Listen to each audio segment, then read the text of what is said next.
Pinóquio, por Guilherme Del Toro, filme original, Netflix já está disponível na plataforma. Aqui no Brasil teve uma vida curta nos cinemas, infelizmente não deu para assistir nos cinemas na tela grande, assisti na TV de casa, mas é isso, né? Netflix, infelizmente pelo menos deu uma chance para assistir no cinema, infelizmente não deu para mim. Mas enfim, nesses últimos anos nós tivemos muitas obras sobre Pinóquio. Tivemos a versão italiana com o Roberto Benigni, que falam que se aproximam mais da obra original. Eu particularmente não gostei da forma do tom do filme, é bem bagunçado, que é mais sombrio, mas bem bagunçado, não gostei. Esse ano nós tivemos a versão da Disney, que para mim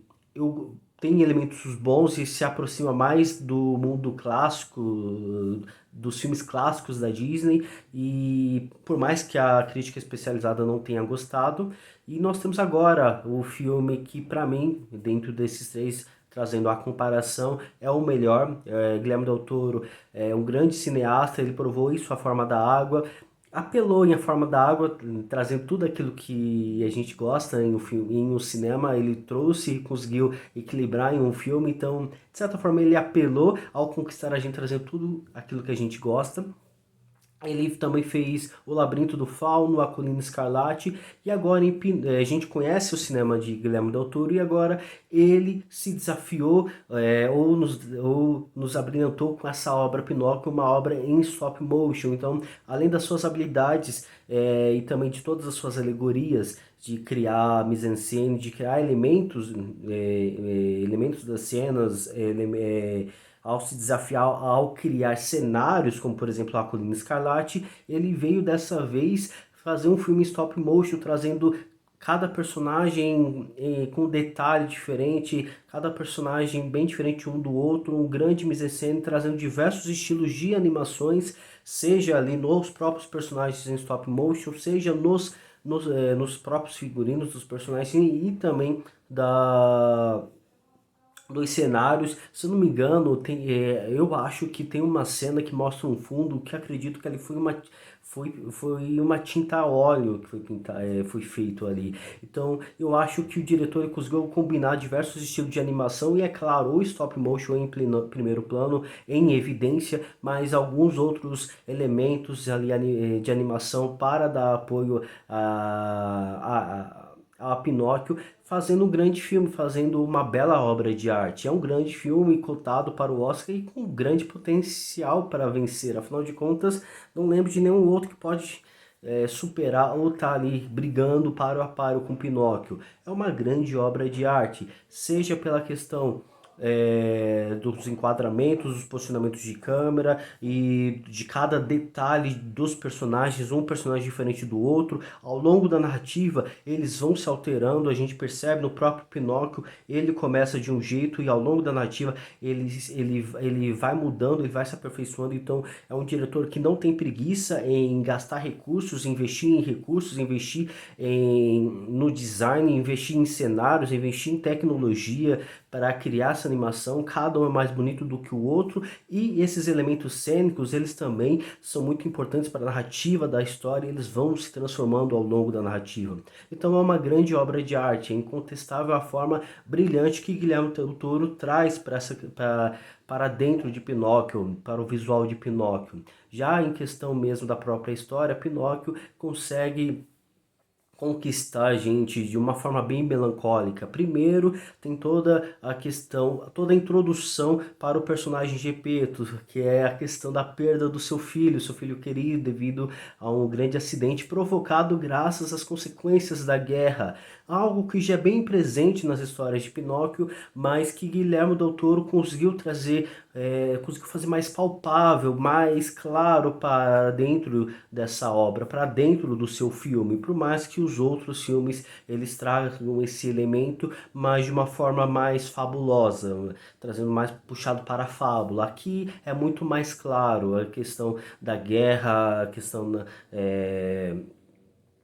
Mussolini, a guerra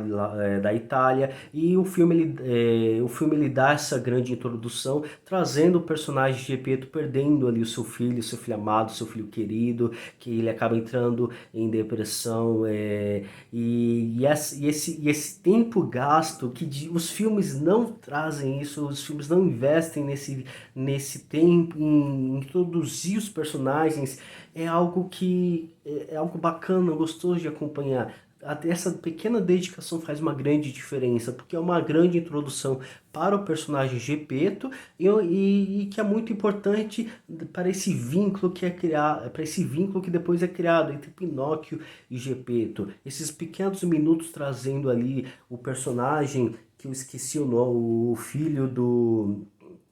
para o filho do Gepeto, infelizmente eu anotei o nome, faz uma completa de. Faz.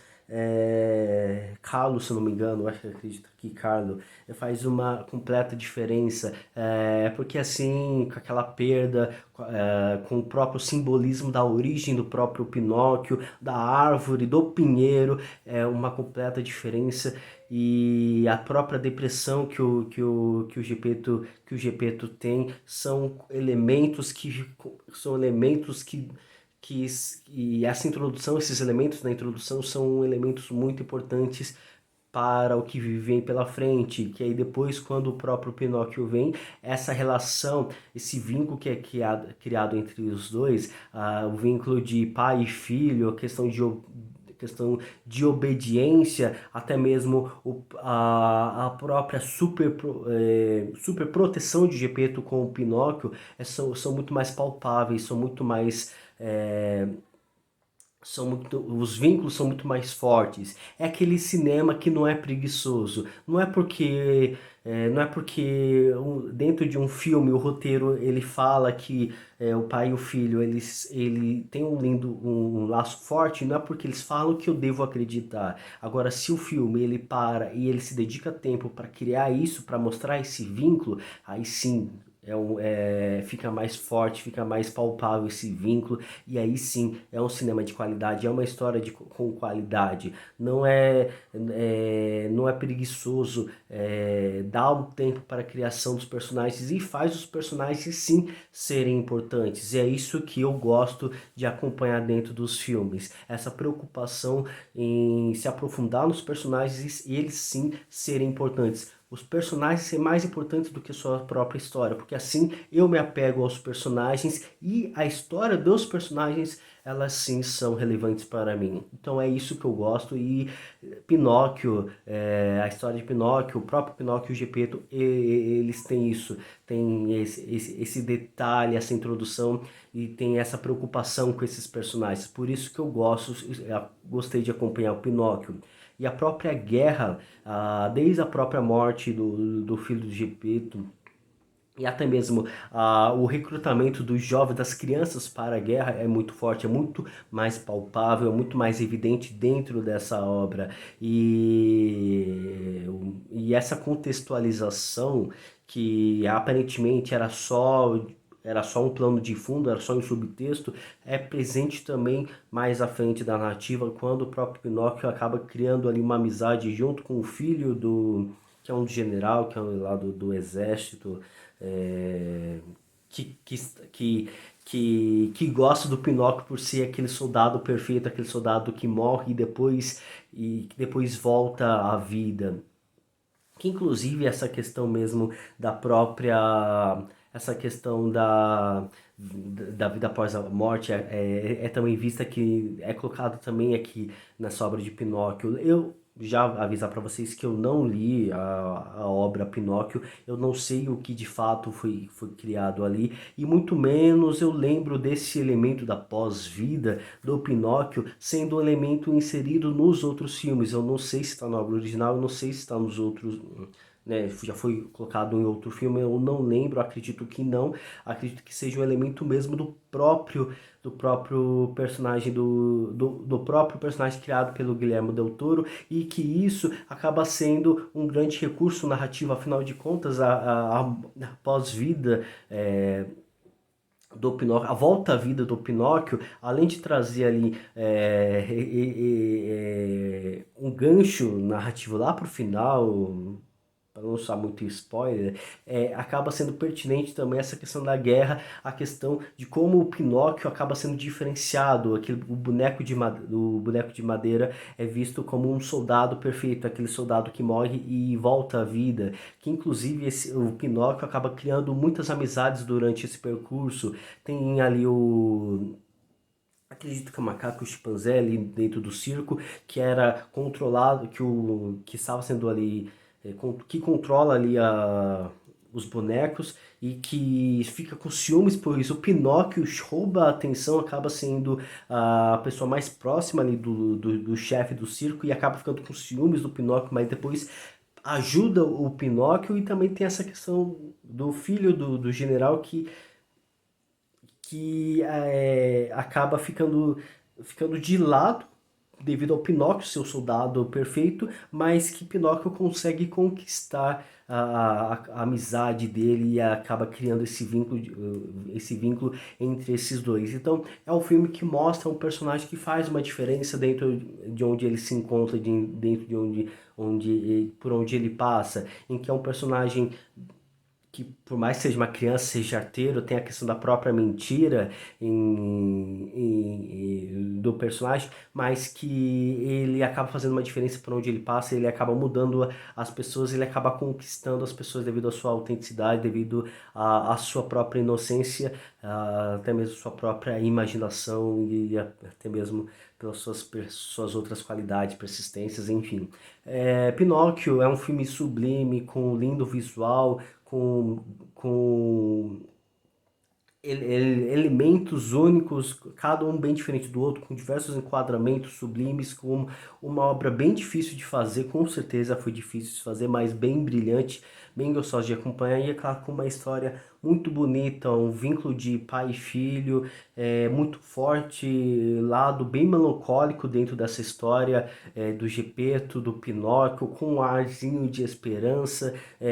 tem algumas cenas contemplativas também bem bonitas de acompanhar. É uma grande. Aquele negócio, a gente quer ver o filme, a gente já sabe que vem coisa boa pela frente, mas a gente fica com o pé, de certa forma fica com o pé atrás, mas quando sai, quando lança, a gente fica satisfeito por ser um bom filme e até mesmo fica surpreso por poder fechar o ano e ainda ter uma grande obra. Sei que ainda faltam umas 2 semanas, tem Avatar para chegar, mas a gente já tá com aquela contagem de não ter mais nenhuma grande obra, só Avatar ali e pronto, acabou o ano. Mas não, a gente lembra que tem Pinóquio ainda a lançar pela frente. Eu critico muito a Netflix devido aos diversos filmes bem ruinzinhos que eles lançam, mas tenho que dar parabéns para Pinóquio, algo que por mais que seja um filme feito para a TV, feito, né, para assistir no celular, na TV e não no cinema, teve a vida ali no cinema, mas por mais de onde for acompanhar, for assistir, é uma grande obra. Espero que a possa assistir na maior tela, na TV de casa, né, e não no celular, porque tem muitos elementos bem bonitos pela frente. E não só esse Pinóquio, nós temos Bardo, nós temos com a Netflix, nós temos para fechar esse ano o filme do Alejandro González Iñárritu, o Bardo, tem o Noah Ben com Ruído Branco, e se eu não me engano tem mais algum outro filme para lançar aí por esses dias com a Netflix, um outro filme forte que pode superar as expectativas, pode surpreender, enfim, vamos acompanhar esses próximos. E é claro, o Avatar, o grande filme do James Cameron para fechar esse ano. Bom, pessoal, falei bastante, falei até demais. Curta esse vídeo, assine o canal, vai ajudar bastante esse trabalho a crescer. E deixa aqui nos comentários o que você achou desse filme, o que vocês acharam de Pinóquio, filme da Netflix, Pinóquio por Guillermo del Toro. Vou ficando por aqui. Muito obrigado. Até a próxima. Tchau.